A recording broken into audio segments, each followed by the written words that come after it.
झारखंड में ईडी की कार्रवाई लगातार जारी है।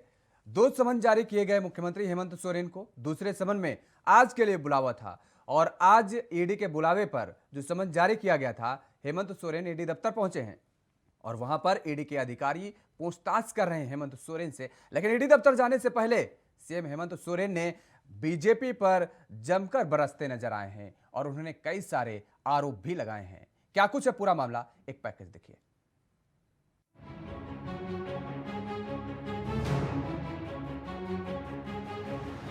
झारखंड के मुख्यमंत्री हेमंत सोरेन आज ईडी के सामने पेश हुए हैं। सीएम सोरेन से पूछताछ के लिए अधिकारियों की टीम रांची पहुंची है। ईडी के घेराबंदी के साथ झारखंड में सियासी हलचल भी अब तेज हो गई है। दरअसल ईडी ने 3 नवंबर को सोरेन से पूछताछ के लिए समन जारी किया था। हालांकि मुख्यमंत्री सोरेन ने ईडी से 3 हफ्ते का समय मांगा था, लेकिन ईडी ने दोबारा समन जारी कर 17 नवंबर को सीएम सोरेन को पूछताछ के लिए बुलाया। इस दरमियान ईडी से पूछताछ के बीच अब झारखंड में सियासी हलचल और भी तेज हो गई है। जेएमएम कार्यकर्ता राजधानी रांची में सड़कों पर उतरकर हेमंत सोरेन के समर्थन में अपनी आवाज बुलंद करने लगे हैं। हेमंत सोरेन ने भी ईडी को पत्र लिखकर अपना एक जवाब दिया और इसके साथ ही ईडी और केंद्र सरकार पर सवाल खड़े किए हैं। ऐसे कार्रवाई से राज्य में एक संशय की स्थिति उत्पन्न होती है। कार्यपालिका को निरंकुश करने का एक माध्यम बन सकता है।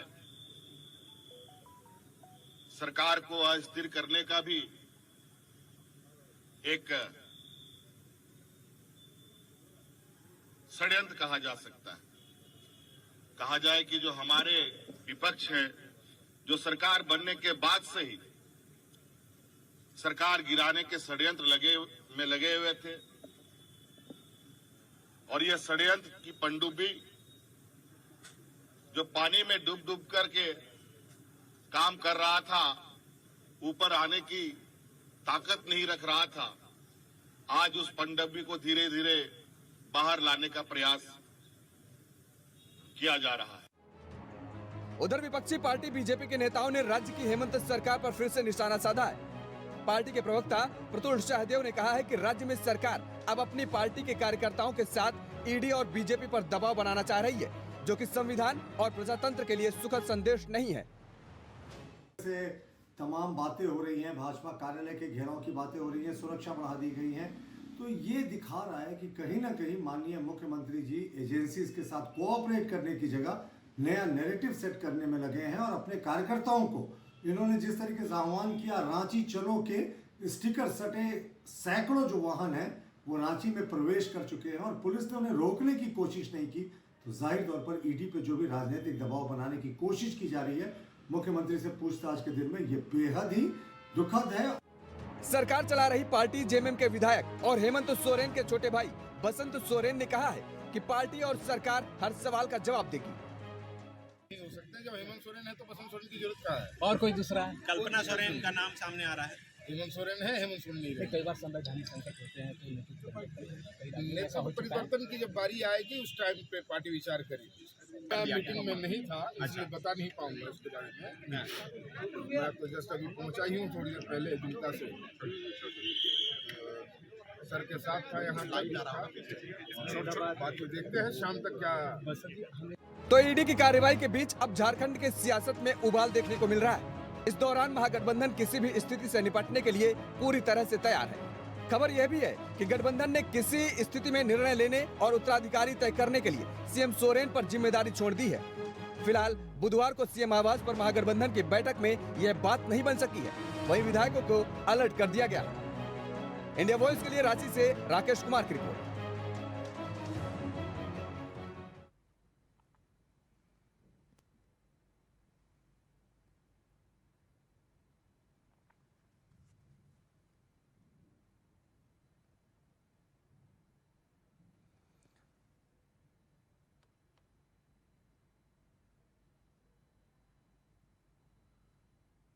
तो झारखंड में सियासी हलचल तेज होती नजर आ रही है। सियासी हलचल तेज हो गई है। पेशी से पहले भारतीय जनता पार्टी पर मुख्यमंत्री हेमंत सोरेन जमकर बरसते नजर आए हैं। सरकार को गिराने की साजिश की जा रही है। सीएम सोरेन ने ये बड़ा आरोप लगाया है भारतीय जनता पार्टी पर। हेमंत सोरेन आज ईडी के सामने पेश हुए हैं और ईडी के पास विकल्प क्या है। दरअसल ये भी हम आपको बता दें कि एक दिन में पूछताछ पूरी न होने पर दूसरे दिन फिर से मुख्यमंत्री सोरेन को बुलाया जा सकता है और ईडी पूरक सवालों की भी एक सूची तैयार करेगी। जो सवाल किए जा रहे हैं आज, उनके पूरक सवाल भी होंगे। पर्याप्त प्रमाण मिलने पर ईडी गंभीर कार्रवाई के लिए आगे अपना कदम बढ़ाएगी और इसके बाद ईडी कोर्ट से गिरफ्तारी वारंट लेकर राज्यपाल से अनुमति भी मांगेगी।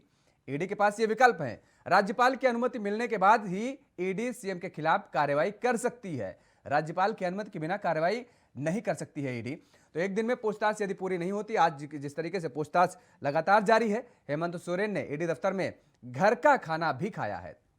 तो आपको बता दें कि दरअसल ऐसा राजनीतिक प्रयोग भी किया जा सकता है। माना जा रहा है कि बिहार में जो घटनाक्रम घटा था, जिस तरीके से लालू प्रसाद यादव की जब मुश्किलें बढ़ी थी तो उन्होंने जेल जाने से पहले अपनी पत्नी को मुख्यमंत्री की कुर्सी सौंप दी थी। ये कहा जा रहा है, चर्चाएं हैं कि ऐसा झारखंड में भी देखने को मिल सकता है। क्या होगा झारखंड में, खैर इस बात की जानने की कोशिश करेंगे। आज इसी मुद्दे पर चर्चा करेंगे। हमारे साथ कुछ मेहमान जुड़े हुए हैं, आपका तारुफ करा देते हैं।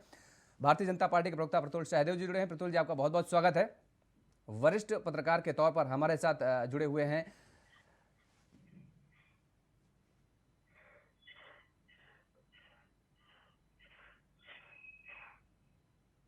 तो आपको बता दें कि वरिष्ठ पत्रकार इंदुकांत जी हमारे साथ जुड़े हुए हैं। इंदुकांत जी, आपका बहुत बहुत स्वागत है।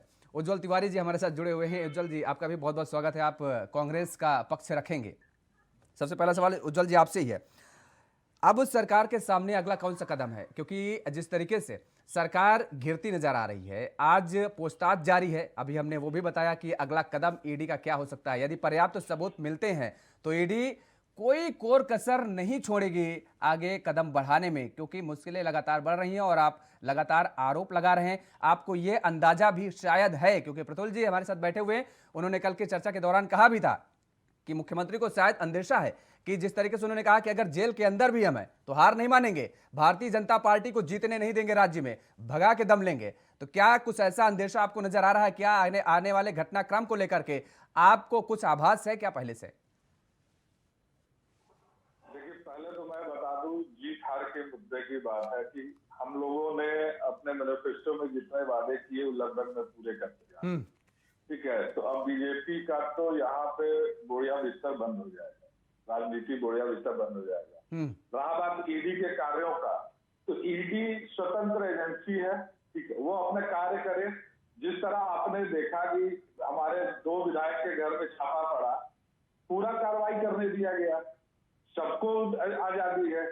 इसका भले इसका फ्रेंचाइजी क्या करते हैं, बीजेपी वालों ने दे रखा है माननीय सांसद को, जो कि ट्वीट करते हैं उसके कुछ मिनटों बाद वो पहुंच जाते हैं। तो वो तो साफ दर्शाता है कि किसके कहने और किसके कार्यों के अनुसार होगा। रहा बात हमारे गठबंधन का, तो गठबंधन के पूरे साथी एक साथ खड़ा, जो भी होगा, जिस परिस्थिति में होगा, हम लोग डट के एक साथ खड़ा होकर लड़ेंगे और माननीय हेमंत सोरेन जी के साथ हैं। और कुछ नहीं होना है, क्योंकि निरंतर और निराधार इल्जाम लगाने से कुछ नहीं होता है। तथ्य लाए ना, ये तो बोल दिए थे कि एक प्रभात खबर में निकला था कि अनूप सिंह जी का 1 करोड़ आय है। क्या आय निकला? 1,30,000 40,000 रुपए मिला उनके बेरमो आवास और राष्ट्रीय आवास से। तो ये निराधार और निरंतर इल्जाम लगाते रहेंगे। इनको 2019 में झारखंड के 3.5 करोड़ की जनता ने सत्ता से भगाने का कार्य किया। इनके 5 साल के कार्य को नकारा। इनका किजाए दिल्ली कम्बा नोचे कार्य चल रहा और कुछ नहीं होने जा रहा। ईडी अपना कार्य करे, उस पर कोई हस्तक्षेप नहीं है।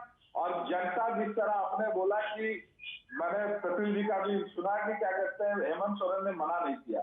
जनता और कार्यकर्ता को मना नहीं किया जाता। जनाधार की पार्टी है, इसके कार्यकर्ता खुद और जो लोग आएंगे उन्हें रोकने का कार्य करने का किसी भी नेता का अधिकार नहीं। कोई नेता नहीं रोकता और रोकने से भी नहीं रुकता है। ईडी ने माननीय राहुल गांधी जी को बुलाया था, हम लोग स्वयं गए थे कि हजारों की संख्या में झारखंड से वर्कर गए थे। तो क्या राहुल गांधी जी ने हजारों को फोन किया था क्या? कभी ऐसा नहीं होता है।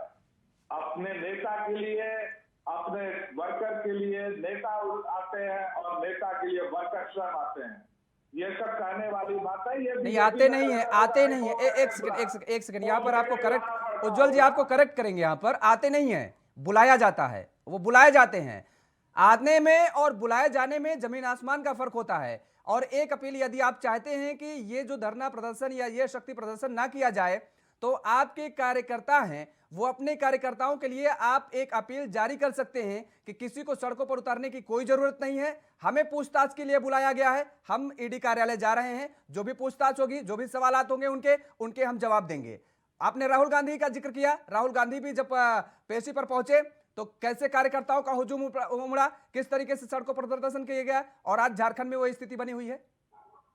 देखिए, तो आपको क्या लगता है कि जितने वर्कर आए, जितने कार्यकर्ता आए और जितने नेता आए, उनको राहुल गांधी जी ने फोन किया होगा क्या? मुझे तो नहीं लगता। मेरे पास फोन नहीं आया, मैं हर बार गया था। ठीक है, आज नेता के लिए वर्कर नहीं जाएगा तो कौन जाएगा? जिस पार्टी में नेता पे आ जाएगा। बहुत शानदार बात कही, बहुत शानदार बात कही उज्जवल जी। ये सब कैसे बोल लेते हैं, ये सब बोल कैसे लेते आते हैं? एक सेकंड सुन, रुक जाइए। प्रतुल जी का कमेंट ले लेते हैं। ये कैसे बोल लेते हैं आप? जब रैलियां आहूत की जाती हैं तो क्या एक एक कार्यकर्ता को फोन करते हैं क्या राहुल गांधी, सोनिया गांधी? वो जिम्मेदारी होती है, ब्लॉक लेवल से लेकर के जिले लेवल से लेकर के राज्य लेवल से लेकर के सारे पदाधिकारियों की जिम्मेदारी होती है। हमें नहीं मालूम क्या कि किस तरीके से ट्रैक्टरों में कार्यकर्ताओं को जबरन भर के लाया जाता है? हमने नहीं देखी क्या रैलियां? ठीक है, सारी चीजें होती है उज्जवल जी, हमें बहुत अच्छे से मालूम है। प्रतुल जी 15 मिनट हो गए। आते हैं उज्जवल जी। अभी नेक्स्ट राउंड में, अगले राउंड में अपनी बात रखिएगा उज्जवल जी। अगले राउंड में प्रतुल जी देखिए, मुख्यमंत्री तो कह रहे हैं कि दरअसल जो पत्थर का खनन हो रहा है, रॉयल्टी लगातार बढ़ रही है और ऐसे में लगातार ठीक ठाक काम कर रही है झारखंड सरकार। आप लोग सरकार को अस्थिर करने, गिराने की कोशिश में लगातार लगे हुए हैं। योगेश जी, मैं अपनी बात की शुरुआत इस बात से कर। योगेश जी आवाज इको कर रही है, जरा इससे आपकी आवाज ठीक करवा रहे हैं, इको कर रही है जी। देखिए योगेश जी, जनबल, धन बल या आप बहुमत के आधार पर करप्शन को जस्टिफाई नहीं कर सकते। और आप ये नहीं कह सकते कि साहब हमारे साथ बहुमत है, हमारे साथ जनता का अपार समर्थन है, तो हम जो लॉ ऑफ द लैंड है, यानी देश का जो कानून है, उससे हम ऊपर उठ गए। और यही हो रहा है इस सरकार के कार्यकाल में। अभी मैं सुन रहा था कि हमने मैनिफेस्टो के सारे वादे पूरे किए। कांग्रेस के हमारे विद्वान नेता कह रहे थे, तो भाई 5 लाख नौकरियों का हर एक वर्ष का वादा था, वो तो पूरा हो ही गया। हर एक बेरोजगार को 5,000 7,000 रुपए ग्रेजुएट और पोस्ट ग्रेजुएट को देने का वादा था, वो भी पूरा हो गया। 32 लाख किसानों को लोन माफी करने का वादा था, ये कुछ 1000 किसानों में इसमें क्राइटेरिया लगाकर इसको सिमट दिया गया। हर एक घर में मुफ्त बिजली देने का वादा था ग्रामीण इलाकों में, वो भी पूरा हो गया। देखिए, लौटते हैं मौजूदा संदर्भ में। देखिए, ये बहुत ही दुखद है कि आप मेरी आवाज सुन पा रहे हो? जी आवाज आ रही है आपकी प्रतुल जी, आप अपनी कंटिन्यू करिए बात। देखिए, सबसे इंटरेस्टिंग बात योगेश आज क्या हुई कि ईडी ने मुख्यमंत्री जी को सम्मन भेजा है सिर्फ 1000 करोड़ के माइनिंग घोटाले में। उनको ना तो अभियुक्त बताया है, ना उन विटनेस है, ना ये सहयोग करेंगे, वो उनकी भूमिका ईडी ने तय नहीं की है। अब मानिए मुख्यमंत्री ने जिस तरीके से खुद को अभियुक्त मान लिया और ईडी के सम्मन के आधार पर आज प्रेस कॉन्फ्रेंस करके सार्वजनिक रूप से डिफेंड किया कि 1000 करोड़ का घोटाला नहीं हो सकता। उन्होंने घोटाले से इनकार नहीं किया। कितना ट्रक वैगन और कितना वैगन की आवश्यकता होगी 1000 करोड़ का घोटाला करने की। तो माननीय मुख्यमंत्री जी क्यों खुद को अभियुक्त मान रहे हैं? अभी तो ईडी ने उन्हें सम्मन किया, किस हैसियत से सम्मन किया? विटनेस बनाने के लिए किया या उनसे कुछ जानकारी लेने के लिए किया? लेकिन ऐसा प्रतीत होता है कि माननीय मुख्यमंत्री जी को कुछ ऐसी चीजें पता है जिससे वो पता है कि वो अभियुक्त की भूमिका में ही है। अब आप बताएं, इनके सहयोगियों के यहाँ से मुख्यमंत्री आवास में कार्यरत गार्डों के AK-47 रिकवर होते हैं, इनके सहयोगियों के यहाँ से मुख्यमंत्री के ब्लैंक चेक रिकवर होते हैं और दोनों सहयोगी अभी ईडी की कस्टडी में। हमारा बड़ा प्रश्न है, आप इन्वेस्टिगेशन में इंटरफेयर कर रहे हैं। आप अपने कार्यकर्ताओं को कहते हैं रांची चले का स्टिकर लगे हुए सारे बसेस को आप रांची में घुसने की परमिशन देते हैं, ट्रैफिक की अफरा तफरी हो जाती है। साहब, ये एक क्रिमिनल इन्वेस्टिगेशन है, मुख्यमंत्री की भूमिका उसमें स्पष्ट नहीं है। लेकिन आज मुख्यमंत्री ने जिस तरीके से डिफेंड किया कि जो ईडी का कार्रवाई है ये गलत है, ये कहीं ना कहीं उन्होंने प्रिज्यूम कर लिया है कि वो अभियुक्त है। ये तो बड़ी हास्यास्पद स्थिति है। और आज कहीं ना कहीं जो अक्यूज जेल में है आज उनको माननीय मुख्यमंत्री जी डिफेंड करते दिखे। पंकज मिश्रा की बात करें, अमित अग्रवाल की बात करें, प्रेम प्रकाश की बात करें, जिन पर ईडी ने चार्जशीट भी किया है। और ईडी ने तो पंकज मिश्रा पर कहा कि वो अपने पॉलिटिकल रसूख का फायदा उठाता था। लेकिन योगेश, मैं फिर से रिपीट कर रहा हूँ, सबसे इंटरेस्टिंग बात है कि माननीय मुख्यमंत्री जी को किस हैसियत से ईडी ने बुलाया था, ये अभी तक स्पष्ट नहीं है। लेकिन मुख्यमंत्री जी ने खुद को अभियुक्त मानकर वो सारा डिफेंड कर दिया जो इन्हें ईडी के सामने करना चाहिए था, वो पब्लिक डोमेन पे किया। जी ठीक है।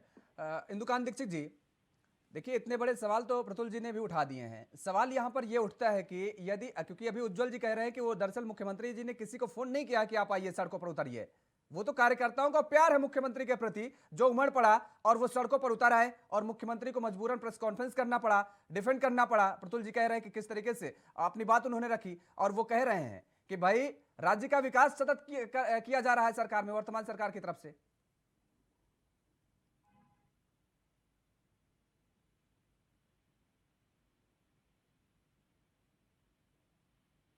इंदुकांत जी, मैं बहुत कम सुन पाया जी। ये ऑडियो लेवल शायद कम था। लेकिन जो सवाल आता है, जो तिवारी साहब ने कहा, उनकी बात मैंने स्पष्ट सुनी थी। देखिए, यहाँ पे झारखंड मुक्ति मोर्चा के तमाम नेताओं ने खुलेआम कहा और एक हफ्ते से कहा कि हम हमारे कार्यकर्ताओं का आह्वान कर रहे हैं, हमारे कार्यकर्ता आ रहे हैं, हम उनको रोकेंगे भी नहीं। अब इसमें कहाँ संदेह रह जाता है कि उन्होंने बुलाया नहीं बुलाया, वो यहाँ शामिल हुए कि नहीं शामिल हुए। देखिए, उज्जवल जी को लगता है आवाज क्या रही है, प्रतुल जी को तो ये आवाज मिल पा रही है आपको? ये चलिए, प्रतुल जी की आवाज ठीक करवा रहे हैं। इंदुकांत जी, आप अपनी बात रखिए। जी, तो ऐसे में ये जो दावा है तिवारी जी का कि कार्यकर्ता अपने आप आ जाते हैं, राहुल गांधी जी और सोनिया गांधी जी की जब ईडी के सामने पेशी थी तो उन्हें विश्वास नहीं होता है कि फोन कर करके एक एक कार्यकर्ता को कहा गया होगा। ये नहीं होता। तिवारी साहब किसको बना रहे हैं? एक एक कार्यकर्ता को कोई राहुल गांधी और सोनिया गांधी जी फोन करेंगे? एक पॉलिटिकल पार्टी का लीडरशिप का सिस्टम होता है, एक हायरार्की होती है। अगर टॉप लीडरशिप का एक संकेत आ गया, अगर ये बात कह दी गई कि हाँ, यहाँ पे अपने नेता के साथ खड़े होना है, दिखना है सबको कि हम सॉलिडेरिटी शो करना है, तो उसके बाद डाउन द लाइन, और आजकल मीडिया का युग है, सभी को घर घर तक ये सूचना पहुंच जाती है मीडिया के मुझे तो लगता है जितना मैं जो मैंने देखा है इंदुकांत दीक्षित जी, इसमें तो होड़ लग जाती है नेताओं की, जिले लेवल के और राज्य लेवल के, कि कौन कितने ज्यादा कार्यकर्ताओं को लेकर के पहुंचता है, क्योंकि अपने जो सीनियर लीडर है उनको दिखाना है कि साहब हम तो इतने कार्यकर्ता लेकर के आए हैं, आने वाले समय में अपनी राजनीति चमकानी जो है।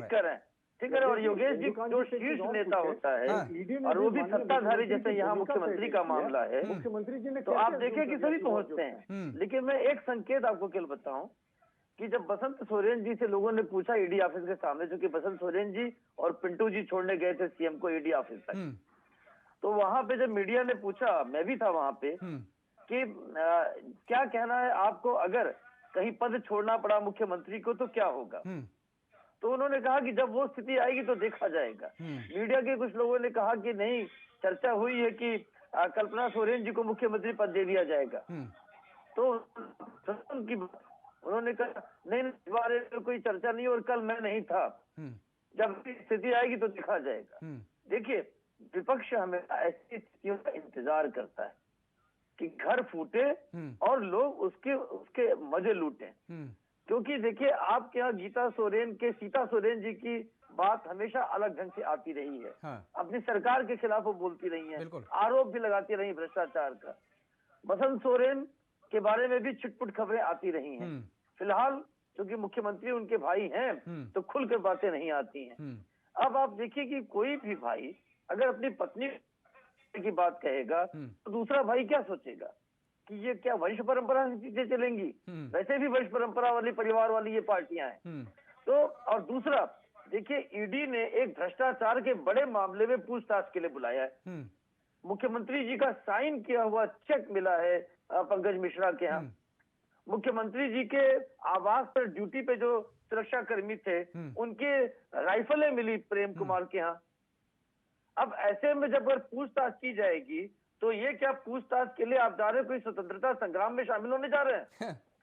जब ऐसी जगह पे आप पूछताछ के लिए जाते हैं तो आप एक ह्यूमिलिटी के साथ जाना चाहिए कि हाँ ठीक है, हमारे यहाँ कुछ लोगों की गलतियां पकड़ी गई हैं, हम जा रहे हैं, हम चीजों को साफ सुथरा करेंगे, हम चीजों को स्पष्ट करेंगे कि नहीं उसमें हमारा हाथ नहीं है, हमारे प्रतिनिधि का हाथ हो सकता है और लोग का हो सकता है, या डिफेंड कर सकते हो तो उनको भी डिफेंड करेंगे। बिल्कुल ठीक बात। लेकिन ये कहा जा रहा है कि आप देखिए आज भी सीएम ने अपने प्रेस कॉन्फ्रेंस में क्या कहा कि बताइए 1000 करोड़ का घोटाला कहाँ हो सकता है।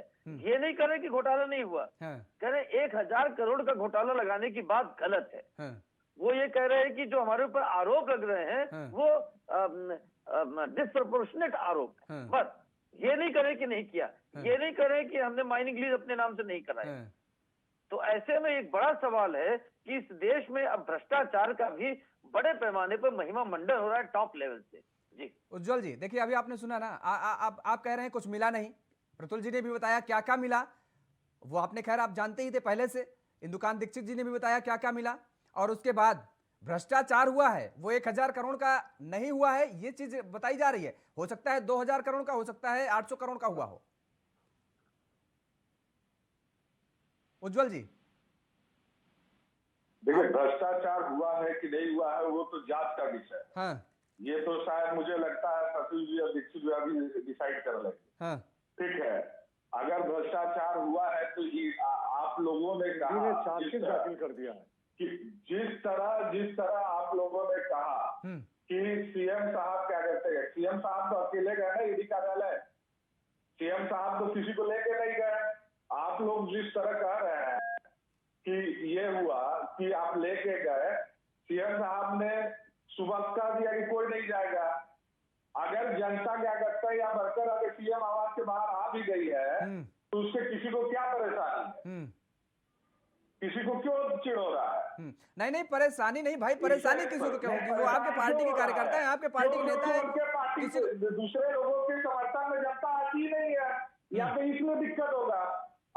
माननीय सीएम साहब अपने नॉर्मल वे में गए ना ईडी कार्यालय, भाई जैसा कि मीडिया के द्वारा मुझे दिखाया जा रहा था कि 22 सवालों का सूची है, तो सवालों का जवाब सीएम साहब दे रहे हैं ना, तो इसमें दिक्कत कहाँ आ रहा है? जो भी लोग इससे क्वेश्चन उठा रहे हैं, अगर प्रेस कॉन्फ्रेंस कर दिए, सीएम साहब ने तो बता दिया ना कि 2021, 22 और 19 और 20 में कितने रॉयल्टी आई, उन्होंने तो दिखा दिया ना कि हाँ भाई ये सरकारी डॉक्यूमेंट है, इसमें रॉयल्टी आया है। आप दिखाओ ना कि 1000 करोड़ का जो टारगेट किया गया है उसको आप दिखा दो ना, वीडियो आ रहा है क्या? चलिए ये बात प्रतुल जी बताएंगे। प्रतुल जी से मैंने पहले भी पहला सवाल यही पूछा था, जो सवाल आज आपने अब आप कर रहे हैं, ये सवाल मेरा वही था कि वो कह रहे हैं कि रॉयल्टी बढ़ रही है। प्रतुल जी आपको दिक्कत क्यों हो रही है? वही बात फिर आप देखिए, उज्जवल जी कह रहे हैं कि भाई विकास हो रहा है, रॉयल्टी बढ़ रही है, अर्थव्यवस्था मजबूत हो रही है, अब पता नहीं राज्य की हो रही है कि खुद की हो रही है, ये मुझे नहीं पता। देखिए, सबसे पहले तो इकोनॉमी भी दो तरीके की इकोनॉमी होती है, एक मेन इकोनॉमी और एक पैरेलल इकोनॉमी। तो जो माइनिंग भी होता है वो दो तरीके का माइनिंग होता है, एक लीगल माइनिंग और इलीगल माइनिंग। भाई इलीगल माइनिंग का तो कुछ धमक इस प्रकार था इनके राज्य में कि मैं पहले भी आपके चैनल में 3-4 बार बोल चुका हूँ, एक एयरक्राफ्ट कैरियर के साइज का पानी का जहाज गंगा नदी में इलीगली इस राज्य सरकार के संरक्षण में पत्थरों को बांग्लादेश और बिहार भेजा करता था और इनको पता नहीं था। देखिए, माननीय मुख्यमंत्री ने आज जस्टिफाई करने की कोशिश की करप्शन के क्वांटम को। इंदुकांत जी ने बिल्कुल सही कहा कि 1000 करोड़ का घोटाला था, इस पे उनको आपत्ति थी, घोटाले पे आपत्ति नहीं थी। यानी मुख्यमंत्री जी के जितने 3 करीबी सहयोगी हैं, मुख्यमंत्री जी को सिर्फ टेक्निकल चीजों पे, क्वांटम जो घोटाले का है उस पे आपत्ति थी। लेकिन मैंने एक प्रश्न पहले किया था, मैं इंदुकांत जी की बात को नहीं सुन पाया, मैं चाहूंगा कि विद्वान है वो इसका जवाब दे कि मुख्यमंत्री ने कैसे प्रिज्यूम कर लिया है कि वो अभियुक्त हैं या इस केस में वो आरोपी बनने वाले हैं और वो डिफेंड कर रहे हैं। ऐसा करके क्या वो क्रिमिनल इन्वेस्टिगेशन जस्टिस सिस्टम में इंटरफेयर नहीं कर रहे? का सेक्शन 192, 201 और 202 जिसमें यह साफ होता है कि एविडेंस को अगर आप गलत तरीके से पेश कर रहे हैं, एविडेंस की टैंपरिंग कर रहे हैं या एविडेंस को पब्लिक डोमेन में गलत तरीके से रखकर आप इन्वेस्टिगेटिंग एजेंसीज को इन्फ्लुएंस करने की कोशिश कर रहे हैं, तो ये कॉग्निजेबल ऑफेंस होता है। तो क्या माननीय मुख्यमंत्री जी ने आज यही गलतियां नहीं की? और हमारा बड़ा यक्ष प्रश्न फिर से है कि मुख्यमंत्री को तो सम्मान मिला है, वो डिफेंड क्यों कर रहे हैं घोटाले को? बिल्कुल उनको साफ तौर कैसे पर पता है। कि वो सफाई आरोप देनी है? जानी चाहिए थी। और अगर जो आपने कहा कि अगर एक गलती कर चुके हैं तो आने वाले समय में यदि सवालों के जवाबों में भी गलतियां होती हैं तो हमने दर्शकों को पहले भी बता चुके हैं कि ईडी की आगे की कार्रवाई क्या होगी, कुर्सी खतरे में आ सकती है। यह बहुत बड़ा सवाल है और राज्यपाल से मंजूरी भी मांगी जा सकती है, ईडी की तरफ से पत्र भी लिखा जा सकता है। और ऐसे में वही कदम जो हमने कल्पना सोरेन का नाम लिया कि आखिर क्या अगली कुर्सी पर किसी और की ताजपोशी की जाएगी हेमंत सोरेन की तरफ से, यह बड़ा सवाल है। आप तीनों मेहमानों का हमारे साथ जुड़ने के लिए बहुत बहुत शुक्रिया। तो लगातार जिस तरीके से झारखंड में अब सियासत और गर्माती नजर आ रही है, अब देखने वाली बात यह होगी कि आज के सवालों के बाद किस तरीके से ईडी अपनी अगली कार्रवाई करती है, अपना अगला कदम कौन सा बढ़ाती है। यह सबसे बड़ा दिलचस्प होगा, यह देखने वाली बात होगी। इस चर्चा में फिलहाल इतना ही। देश और दुनिया की तमाम खबरों के लिए आप देखते रहिए इंडिया वॉइस। नमस्कार।